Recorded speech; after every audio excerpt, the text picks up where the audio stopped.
नमस्ते, प्रणाम। आप लोग कैसे हैं? उम्मीद होगा कि स्वस्थ होंगे और मस्त होंगे। तो चलिए, मैं आज आप लोगों को दुर्गा सप्तशती की दूसरा अध्याय की पाठ करके सुनाऊंगी। और आज दुर्गा जी के दूसरे दिनों का है, जो माँ ब्रह्मचारिणी की पूजा होगी।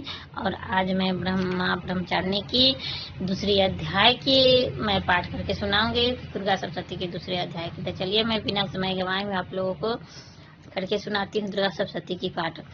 तो देवता तेज से देवी का प्रादुर्भाव और महिषासुर की सेना का वध। ओम मध्यम चरित्र के विष्णु ऋषि महालक्ष्मी देवता हैं। उत्कर्णयी शाकंभरी शक्ति दुर्गा बीज हैं। वायुतम और यजुर्वेद स्वरूप हैं। श्री महालक्ष्मी की प्रसन्नता के लिए मध्यम चरित्र में पाठ में इसका विनियोग किया जाता है।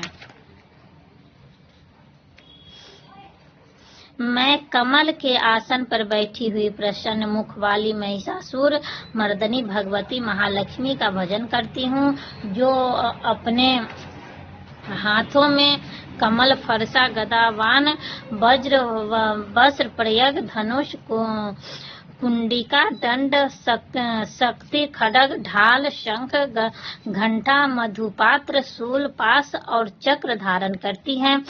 ऋषि कहते हैं, पूर्व काल में देवताओं और असुरों में पूरे 100 वर्षों तक घोर संग्राम हुआ था। उसमें असुरों का स्वामी महिषासुर था और देवताओं के नायक इंद्र थे। उस युद्ध में देवताओं की सेना महाबली असुरों से परास्त हो गई। संपूर्ण देवताओं को जीतकर महिषासुर इंद्र बन बैठा। तब पराजित देवता प्रजापति ब्रह्मा जी को आगे करके उस स्थान पर गए जहां भगवान शंकर और विष्णु विराजमान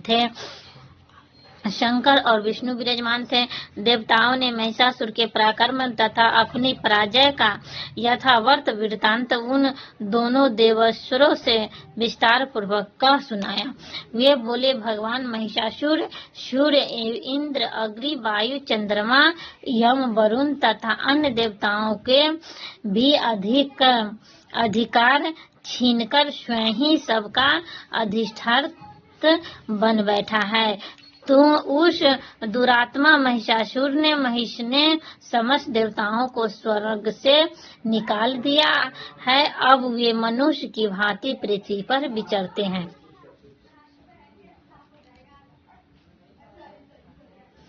दैत्यों की यह सारी करतूत हमने आप लोगों से कह सुनाई। अब हम आपकी शरण में आए हैं, उसके वध का कोई उपाय सोचिए। इस प्रकार देवताओं के वचन सुनकर भगवान विष्णु और शिव ने दैत्यों पर बड़ा क्रोध किया। उनकी भौं तन गई और मुंह टेढ़ा हो गया। तब अत्यंत कोप में भरे हुए चक्रमणि श्री विष्णु के मुख से एक महान तेज प्रकट हुआ। इसी प्रकार ब्रह्मा शंकर और इंद्र न्याय देवताएं के शरीर से भी बड़ा भारी तेज निकला। वह सब मिलकर एक हो गया। महान तेज का वह पुंज ज्वालापान पर्वत सा जान पड़ा। देवताओं ने देखा, वहां उनकी ज्वालाएं संपूर्ण दिशाओं में व्याप्त हो रही थी। संपूर्ण देवताओं के शरीर से प्रकट हुए उस तेज की कहीं तुलना नहीं की थी। एक चित्र होने पर वह एक नारी के रूप में परिणित हो गए और अपने प्रकाश से तीनों लोकों में व्याप्त जान पड़ा। भगवान शंकर का जो तेज था, उसमें देवी का मुख प्रकट हुआ। यमराज के तेज से उसके सिर में बाल निकल आए। श्री विष्णु भगवान की तेज से उनकी भुजाएं उत्पन्न हुई। चंद्रमा के तेज से दोनों स्तनों और इंद्र के तेज से मध्य भाग कटी प्रदेश का प्रादुर्भाव हुआ। वरुण के तेज से जंघा और पिंडली तथा पृथ्वी के तेज से नितंभम प्रकट हुआ। ब्रह्मा के तेज से दोनों चरणों और सूर्य के तेज से उनकी अंगुलियां हुई। वसुओं के तेज से हाथ की हे भगवान, हाथ की अंगुलियां और कुबेर की तेज से नासिका प्रकट हुई। उस तेज की दांत प्रजापति के तेज से और दोनों नेत्र अग्नि के तेज से प्रकट हुई थी। उनकी भौहें संध्या के और कान वायु के तेज से उत्पन्न हुए थे। इसी प्रकार अन्याय देवताओं को तेज से भी उस कल्याणमयी देवी का आविर्भाव हुआ। तदंतर समस्त देवताओं को तेज से मुख से प्रकट हुई। देवी को देखकर महिषासुर के सताए हुए देवताएं बहुत प्रसन्न हुए। पिनाकधारी भगवान शंकर ने अपने शूल से एक शूल निकालकर उन्हें दिया। फिर भगवान विष्णु ने भी अपने चक्र से चक्र उत्पन्न करके भगवती को अर्पण किया। वरुण भी शंख भेंट किया। अग्नि उन्हें शक्ति दी और वायु धनुष तथा बाण भरे हुए 2 तरकस प्रदान किए। सहस्त्र नेत्रों वाले देवराज इंद्र ने अपने वज्र से वज्र उत्पन्न करके दिया और एवरात हाथी से उतारकर 1 घंटा भी प्रदान किया। यमराज ने कालदंड से दंड, वरुण ने पास, प्रजापति ने फटिकाक्षी माला तथा ब्रह्मा जी ने कमंडलू भेंट किया। सूर्य ने देवी के समस्त रोम कूपों में अपनी किरणों का तेज भर दिया। काल ने उन्हें चमकती हुई ढाल और तलवार दी। क्षीर समुद्र ने उज्जवल हाथ और सभी जीर्ण न होने वाली 2 दिव्य वस्त्र भेंट किए। साथ ही उन्होंने देव चूड़ामणि, 2 कुंडल, बड़े कड़े उज्जवल अध्र, चंद्र, सब वसुओं के लिए केयूर, दोनों चरणों के लिए निर्मल नुपुर, गले की सुंदर हंसली और अंगुलियों में पहनने के लिए रत्नों की बनी अंगूठियां भी दी। विश्वकर्मा ने उन्हें अत्यंत निर्मल फरसा भेंट किया। साथ ही अनेक प्रकार के अस्त्र और अभेद कवच दिए। इनके सिवाय मस्तक और वक्षल स्थल पर धारण करने के लिए कभी न कुंभ लाने वाले कमल की मालाएं दी। जल निधि ने उन्हें सुंदर कमल का फूल भेंट किया। हिमालय ने सवारी के लिए सिंह तथा भांति भांति के रत्न समर्पित किए। धनाक्षय कुबेर ने मधुर से भरा पान पात्र दिया।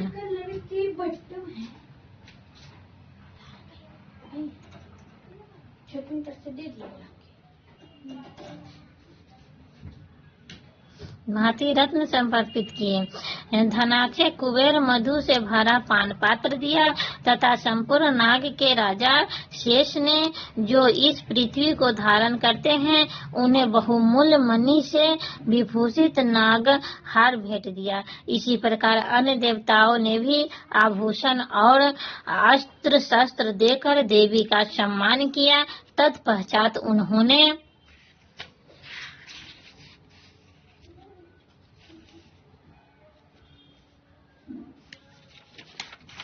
उन्होंने बारंबार अट्टहास पूर्वक ऊंच स्वर से गर्जना की। उन्हें भयंकर नाद से संपूर्ण आकाश गूंज उठा था। देवी का वह अत्यंत ऊंच स्वर से किया हुआ सिंहनाद कहीं समा न सका। आकाश उसके सामने लघु प्रतीत होने लगा।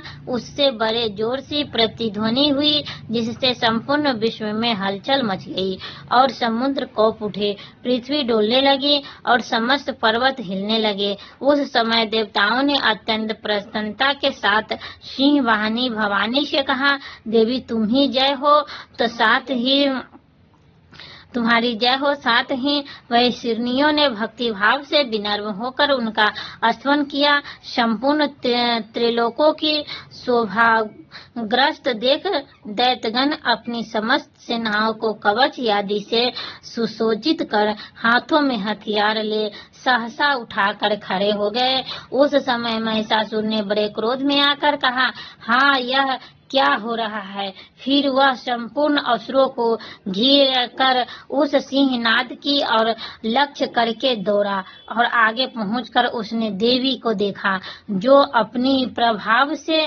तीनों लोकों को प्रकाशित कर रही थी। उनके चरणों के भार से पृथ्वी दबी जा रही थी, माथे के मुकुट से आकाश में रेखाएं खींची जा रही थी तथा वे अपने धनुष टंडकार से सातों पतालों को क्षुब्ध किए देती थी। देवी अपनी हजारों भुजाओं से संपूर्ण दिशाओं को आच्छादित करके खड़ी थी। तदंतर उनके साथ दैत्यों का युद्ध छिड़ गया। नाना प्रकार के अस्त्र शस्त्र के प्रहार से संपूर्ण दिशाएं उद्वसित होने लगी। चिछुर नामक महान असुर महिषासुर का सेना नायक था। वह देवी के साथ युद्ध करने लगा। अन्य दैत्यों के चूर अग्नि सेना साथ लेकर चामर भी लगने लगा। 60,000 सारथियों के साथ आकर उद्गर नामक महादैत्य ने लोहा लिया। 1 करोड़ सारथियों के साथ लेकर महिषाधनु नामक दैत्य युद्ध करने लगा। उसके रोए तलवार समान तीखे थे। वह असीलोमा नामक महादैत्य 5 करोड़ रथी सैनिकों को सहित युद्ध में आकर डटा। 8 लाख सारथियों से घिरा हुआ 60 लाख सारथियों से घिरा हुआ वाशकल नामक दैत्य भी उस युद्ध भूमि में लड़ने लगा।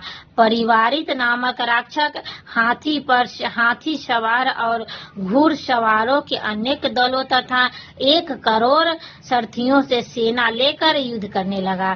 बिडाल नामक दैत्य 5 अरब सारथियों से घिरकर लोहा लेने लगा। इनके अतिरिक्त और भी हजारों महादैत्य रथ, हाथी और घोड़ों की सेना साथ लेकर वहां देवी का युद्ध करने लगे। स्वयं महिषासुर का उस रणभूमि में कोटि सहस्त्र रथ, हाथी और घोड़ों की सेना से घिरा हुआ खड़ा था।